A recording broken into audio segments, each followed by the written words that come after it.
অত্যন্ত দুঃখের বিষয়। তো সম্মানিত জিয়া পরিষদের সভাপতি উপস্থিত, এখানে আছেন আমাদের গোলবাগ ইউনিয়ন বিএনপির সাবেক সাংগঠনিক সম্পাদক আবুল কাসেম মোহরম আলী, এবং উপস্থিত আছেন সাবেক সেক্রেটারি ৯ নম্বর ওয়ার্ডের আমাদের আবুল কালাম, এবং এখানে উপস্থিত আছেন আবু তাহের স্বর্ণকার, উপস্থিত আছেন আমার আব্দুল মালিক ভাই এবং দুলাল ভাই, একরাম ভাই, এবং ছাত্র দলের একরাম, ফরাদ, এবং এই অফিসের সেক্রেটারি নুরুদ্দিন, এবং হয়তো আমি অনেকের নাম জানি না, মনে কষ্ট নিয়েন না। উপস্থিত সকল নেতৃবৃন্দ, আসসালামু আলাইকুম। আসলে একটা অফিস সৃষ্টি হয় কি জন্য? দলের খুঁটি শক্ত করার জন্য, কিন্তু সেখানে আড্ডা দেওয়ার জন্য না। কিন্তু এই অফিসটা যখন সৃষ্টি হয়েছে, আমার একটা তখন মনোবল ছিল যে এই দক্ষিণ অঞ্চলে আমাদের দলের ভিত্তিটা শক্ত হবে। তো সেই ক্ষেত্রে যেমন 5 তারিখের আগের বিএনপি আর পরের বিএনপি, আজকের কথায় প্রমাণ হইতেছে যে এখানে গ্রুপিংটা হইলো পরের আর আগের কারণে। যারা ত্যাগী তারা কখনো দলে গ্রুপিং চাইতো না, আর যারা সুবিধাভোগী তারা গ্রুপিং চাইব, নেতৃত্ব চাইব, পাগলি জীব। তো আমি এখন স্পষ্ট ভাবে বলতে চাই, যারা গ্রুপিং করতেছে, আমি আপনাদেরকে নিয়ে পার্সোনালি বসবো, ওপেন এটা ডিসকাস করা যাবে না। পার্সোনালি বসবো, আমি কথা দিলাম, যারা গ্রুপিং করবে তারা এই কমিটির বা এই ক্লাবের সদস্য থাকতে পারবে না, তাদেরকে এই সদস্য পদ থেকে অব্যাহতি দেওয়া হবে। কারণ আমার দলের ক্ষতি হবে, ওই ধরনের আমার লোক রাখার কোনো দরকার নেই। দ্বিতীয়ত কথা হলো যাই, যেমন আজকে নুরুদ্দিন আসি এই অফিসটা যখন উদ্বোধন করাইছে আমাদেরকে দিয়ে, তখনও আমি বারবার বলছি যে অনৈতিক কাজ এই অফিসে চলতে পারতো না।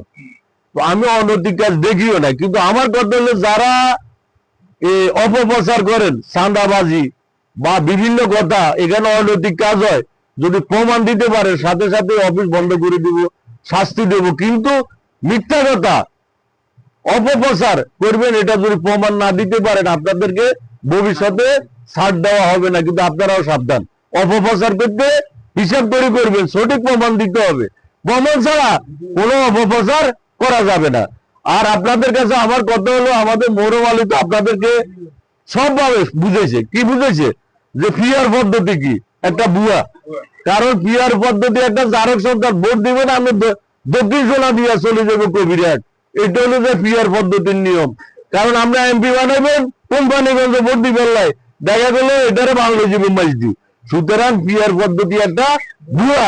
সুতরাং আমরা এই পিআর পদ্ধতি, ভুয়া পদ্ধতি বাংলাদেশ জাতীয়তাবাদী দল কখনো মানবে না এবং মানে নিবেও না। সুতরাং যারা পিআর পদ্ধতি বলেন, তাদের জনসমর্থন সুন্দর কোটায়, তারা চিন্তা করে যদি আমরা 2% ভোট হয় তাহলে সাইডে এমপি হয়ে লাগবে, এই জন্য আপনারা পিআর পদ্ধতি টোকায়। তো আমরা পিআর পদ্ধতির পক্ষে যাব না এবং আমরা পিআর পদ্ধতি মানবো না। আর আমরা এই দক্ষিণ সোনাদিয়ার জনগণ বা আমার এই ক্লাবের সদস্যবৃন্দ, আপনাদের কাছে আমার অনুরোধ থাকবে, আমাদেরকে এখন থেকে ভোট করতে হবে, আমাদেরকে বাড়ি বাড়ি যাইতে হবে, আমাদেরকে বুঝাইতে হবে কেউ কারো মধ্যে হিংসা গ্রুপিং রাখা যাবে না। তার কারণ হলো আমাদের মূল লক্ষ্য, 17 বছর আমরা আন্দোলন করেছি, আমরা 17 বছর ঘরে শুতে পারি নাই। এখানে অনেক দিন আমার মালিক ভাই ধরেন একজন পুরান লোক, যেমন আমরা যারা এখানে আছি রাতকে ঘুমাইতে পারি না, বাগানে শুছি, বিভিন্ন জায়গায় পালাইছি। হয়তো আল্লাহ ভাগ্য ভালো, আজকে 5 তারিখের পর আমরা আজকে এখানে কথা বলতে পারতেছি। এমনও দিন গেছে আমরা রাস্তায় উঠতে পারি না, ঠিক আছে না ভাই? তাহলে আমাদেরকে এইটা মাথায় রেখে এখন থেকে সামনের দিকে কাজ করতে হবে। আমাদেরকে যেমন আমাদের নেতা যে নির্বাচিত হবে, যাকে নমিনেশন দিবে, আমরা তারই ভোট করতে হবে। কিন্তু আমাদের কোনো গ্রুপিং এর প্রয়োজন নাই, কোন নেতা বিভাজন করার দরকার নাই। আমরা ধানের শীষের পক্ষে কাজ করব, আমাদের নেতা যে নমিনেশন পায় আমরা তার এক হয়ে কাজ করবো, ঠিক আছে নি?